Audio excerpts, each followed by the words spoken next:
الحمدللہ والصلاة والسلام علی رسول اللہ اما بعد فاعوذ باللہ من الشیطان الرجیم بسم اللہ الرحمن الرحیم وَكَذَلِكَ أَخْذُ رَبِّكَ إِذَا أَخَذَ الْقُرَى وَهِيَ ظَالِمَةٌ إِنَّ أَخْذَهُ أَلِيمٌ شَدِيد۔ سورہ ہود کی آیت نمبر 102۔ اللہ تعالیٰ کا ارشاد ہے کہ اسی طرح تیرے اللہ کی پکڑ، تیرے رب کی پکڑ،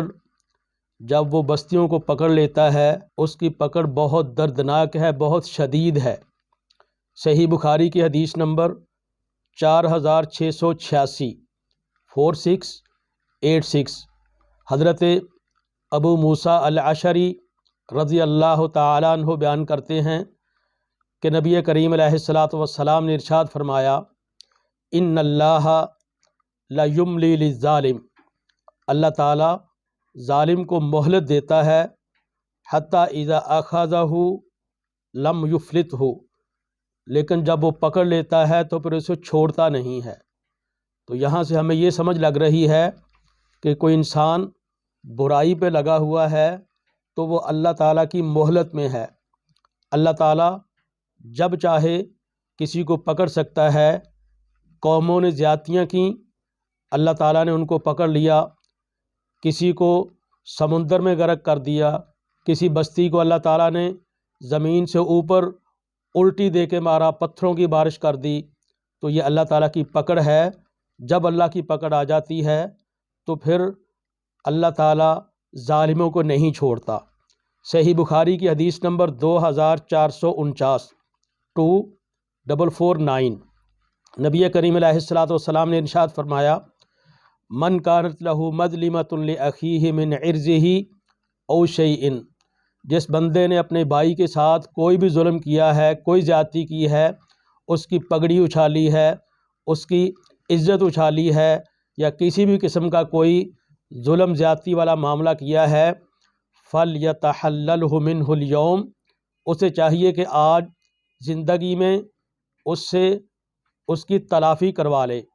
کسی کے ساتھ ظلم کیا ہے، کسی کے پیسے مارے ہیں، کسی کے ساتھ کوئی زیادتی کی ہے، کوئی قتل و غارت کیا ہے، کسی بھی بندے کے ساتھ جو اس نے زیادتی کی ہے، تو نبی علیہ السلام نے فرمایا قبل اللہ یکون دینار ولا درہم، کہ ایسا دن آنے سے پہلے نہ کوئی دینار کسی کے پاس ہوگا، نہ کوئی درہم کسی کے پاس ہوگا۔ دنیا کے اندر بڑی بڑی طاقتوں والے آئے، بڑے بڑے مال و دولت والے آئے، لیکن جب گئے تو سارے کے سارے خالی ہاتھ ہی گئے۔ وہاں کسی کے پاس نہ پاؤنڈ ہوں گے، نہ یورو ہوگا، نہ ڈالر ہوگا، نہ درہم ہوگا، نہ دینار ہوگا۔ کسی کے ساتھ زیادتیاں کی ہیں تو اس کا بدلہ وہاں پورے کا پورا دیا جائے گا۔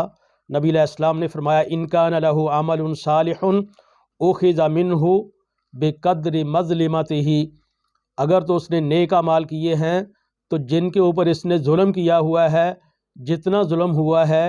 اس کی نیکیاں، اس نمازی کی نیکیاں، اس زکوٰۃ دینے والے کی زکوٰۃ کی نیکیاں، اس حج کرنے والے کی حج کی نیکیاں، اس کی نیکیاں ان لوگوں کے اندر تقسیم کر دی جائیں گی، عوض کے اندر ان کو دے دی جائیں گی جن کے اوپر اس بندے نے ظلم کیا ہوا ہے۔ وَإِن لَمْ تَكُنْ لَهُ حَسَنَاتٌ، اور اگر اس کی نیکیاں بھی نہ ہوئیں، اس نے زیادتی بھی کی ہے، اس کے پاس نیکیاں بھی کوئی نہیں ہیں، تو یہ اور بڑا مجرم بن جائے گا۔ تو نبی علیہ السلام نے فرمایا، اُوخِذَ مِن سَیِّئَاتِ صَاحِبِهِ فَحُمِلَ عَلَیْهِ، تو پھر ان لوگوں کے گناہوں کو لے لیا جائے گا، وہ گناہ اس بندے کے اوپر ڈال دیے جائیں گے۔ صحیح بخاری کے اندر حدیث ہے، حدیث نمبر 2453 2453۔ ایک تابعی ابو سلمہ ابن عبد الرحمن ابن عوف، وہ ام المومنین حضرت عائشہ رضی اللہ تعالی عنہا کو آ کر بیان کرتے ہیں کہ میرے اور فلاں بندے کے درمیان کوئی زمین کا تنازع تھا، تو ام المومنین انہیں کہتی ہیں کہ یا ابا سلمہ تھا، اے ابو سلمہ، اجتنب الارض، یہ جو زمین کا حصہ ہے اس سے اجتناب ہی کر لو تو اچھا ہے۔ اس لیے کہ نبی علیہ السلام سے میں نے یہ سنا، آپ نے فرمایا تھا، من ظالم قید شبر من الارض طوقہ من 7 اراضین، جس بندے نے کسی بندے کی ایک بالشت زمین اگر اس کے ساتھ کچھ ظلم کیا ہے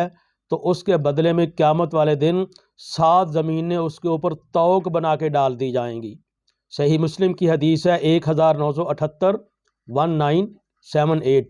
ایک لمبی حدیث ہے۔ اس کا یہ حصہ ہے کہ نبی علیہ السلام نے فرمایا وَلَعَنَ اللَّهُ مَنْ غَيَّرَ مَنَارَ الْأَرْضِ، جو بندہ زمین کے نشانوں کو، ستونوں کو تبدیل کر لیتا ہے، اللہ تعالیٰ کی ایسے بندے کے اوپر لعنت ہے۔ تو یہ احادیث جو ہم نے سنی، یہ شہروں والے وہ بھی غور کریں، دیہاتوں والے بھی غور کریں، ہر بندے کے غور کرنے کا مقام ہے کہ شہروں کے اندر بھی ایسے ہے کہ جس نے پہلے مکان بنا لیا، ساتھ والے ساتھی کے لیے اس نے 1 انچ 2 انچ آدھا فٹ اس کی زمین اپنے اندر داخل کر لیتا ہے، تو اس کا حساب دینا پڑے گا۔ اسی طرح دیہاتوں کے اندر آپ لوگ دیکھتے ہیں کہ کوئی سرکاری زمین ہے، کوئی نہری زمین ہے، اس کے ساتھ کسی کی زرعی زمین ہے، اسی طرح کوئی کسی قسم کی کوئی سڑکوں کی زمین ہے، تو جو ذمہ دار اس کو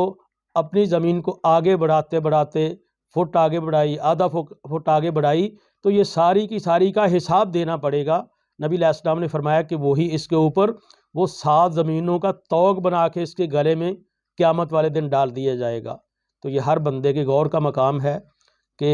آپ دیکھتے ہیں کہ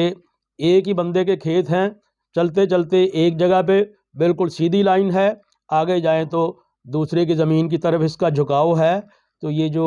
ایک دوسرے کی زمینیں، نہری زمینیں، سرکاری زمینیں، سڑک کی زمینیں جنہوں نے بھی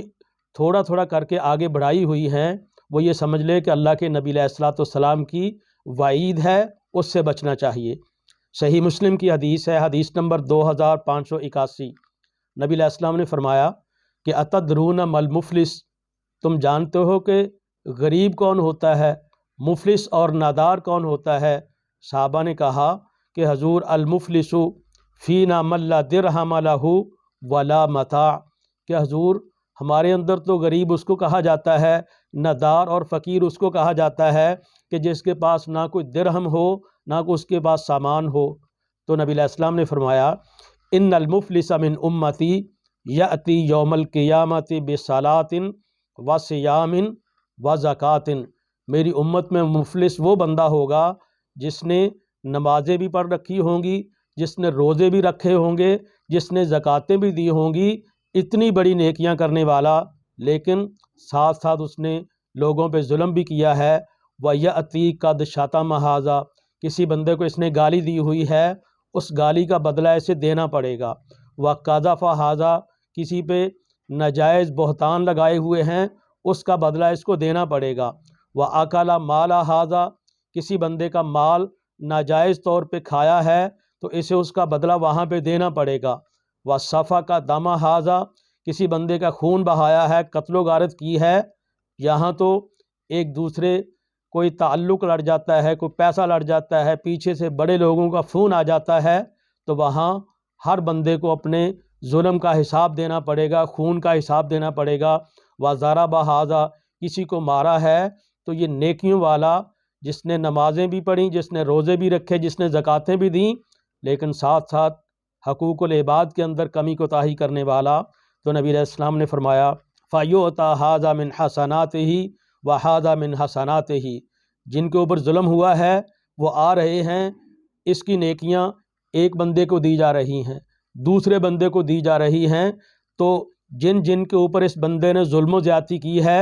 اس نمازی کی، اس روزے رکھنے والے کی، اس زکاتیں دینے والے کی نیکیاں تقسیم ہو رہی ہیں، نیکیاں ختم ہو جاتی ہیں۔ پھر نبی علیہ السلام نے فرمایا فَإِنْ فَنِيَتْ حَسَنَاتُهُ قَبْلَ أَنْ يُقْضَى مَا عَلَيْهِ، اگر اس کی نیکیاں ختم ہو گئیں لیکن جن پہ اس نے ظلم کیا ہے ان کی لائن ابھی لگی ہے، تقاضا کرنے والے ابھی پیچھے ہیں، تو پھر کیا ہوگا؟ أُخِذَ مِنْ خَطَايَاهُمْ فَطُرِحَتْ عَلَيْهِ، پھر ان لوگوں کے گناہ لے کر اس بندے کے اوپر ڈال دیے جائیں گے جس نے نمازیں بھی پڑھیں، جس نے نیک اعمال بھی کیے، لیکن لوگوں کے اوپر ظلم و زیادتی کرتا رہا، اس کا پھر انجام کیا ہوگا؟